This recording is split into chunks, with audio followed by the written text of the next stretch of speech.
कांग्रेस के नेता राहुल गांधी के लिए हर तरफ से बुरी खबर आ रही है। राहुल गांधी के हाथ से हर मुद्दा निकलता जा रहा है। एक बार फिर सुप्रीम कोर्ट से विपक्ष को बड़ा झटका लगा है। राहुल गांधी इन दिनों चुनाव आयोग पर जमकर निशाना साध रहे हैं। बिहार में चुनाव आयोग के खिलाफ यात्रा निकाल रहे हैं, लेकिन जब चुनाव आयोग हलफनामा मांग रहा है तब राहुल गांधी पीछे हट जा रहे हैं। हलफनामा नहीं देने की बात कर रहे हैं, मगर सवाल है कि जब तक हलफनामा नहीं देंगे तब तक चुनाव आयोग जांच कैसे करेगा।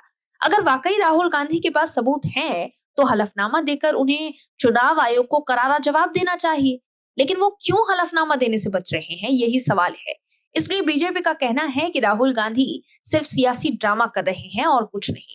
मगर अब एक बार फिर सुप्रीम कोर्ट ने दूध का दूध और पानी का पानी कर दिया है। दर्शकों, सुप्रीम कोर्ट से आई खबर से साफ हो गया है कि राहुल गांधी हलफनामा क्यों नहीं दे रहे हैं। क्या है खबर, बताते हैं आपको इस रिपोर्ट में। राहुल गांधी और विपक्ष के लोग चुनाव हारने के बाद पहले ईवीएम पर ठीकरा फोड़ते थे। ईवीएम को लेकर भी विपक्ष ने बड़े बड़े दावे किए थे कि बीजेपी ईवीएम हैक कर चुनाव जीत रही है। लेकिन चुनाव आयोग ने चैलेंज देते हुए कहा था कि आइए और ईवीएम हैक करके दिखाइए, तो विपक्ष के लोग भाग खड़े हुए। वहीं जनता ने भी उनके आरोपों को भाव नहीं दिया, जिसके बाद अब विपक्ष के लोग और खासकर राहुल गांधी चुनाव आयोग और वोट चोरी का नया शिगुफा छोड़ रहे हैं। लेकिन सुप्रीम कोर्ट से जो खबर आई है उसके बाद राहुल गांधी बैकफुट पर आ गए हैं और बीजेपी हमलावर हो गई है। दरअसल सुप्रीम कोर्ट ने महाराष्ट्र विधानसभा चुनाव रद्द करने की अर्जी को खारिज कर दिया है। ये अर्जी विक्रोली निर्वाचन क्षेत्र के एक मतदाता चेतन चंद्रकांत अहिरे ने दायर की थी। उनका आरोप था कि 2024 नवंबर में हुए चुनाव के दौरान मतदान का समय समाप्त होने के बाद कथित तौर पर 76 लाख फर्जी वोट डाले गए थे।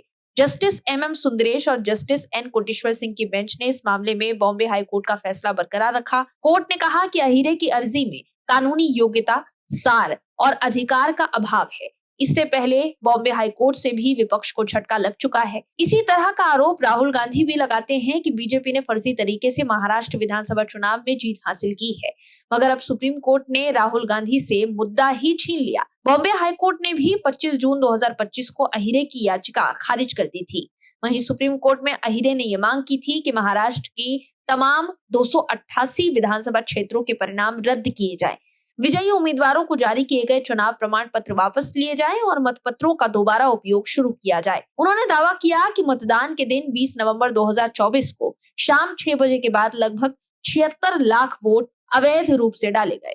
हालांकि सुप्रीम कोर्ट ने कहा है कि याचिका में कोई ठोस सबूत नहीं है और ये कानूनी प्रक्रिया का दुरुपयोग है। वहीं टॉप कोर्ट के इस फैसले पर प्रतिक्रिया देते हुए बीजेपी ने कांग्रेस पर बड़ा हमला बोला है।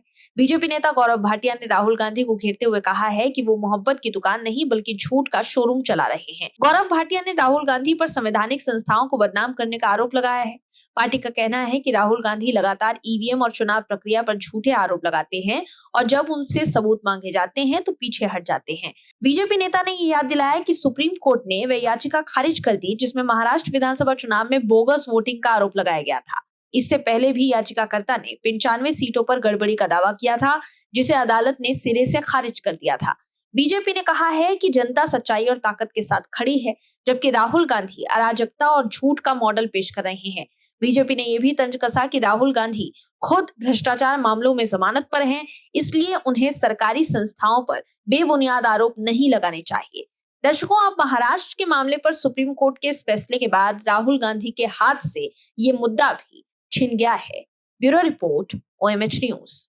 आप दर्शकों से विनम्र निवेदन है कि चैनल को सब्सक्राइब जरूर करें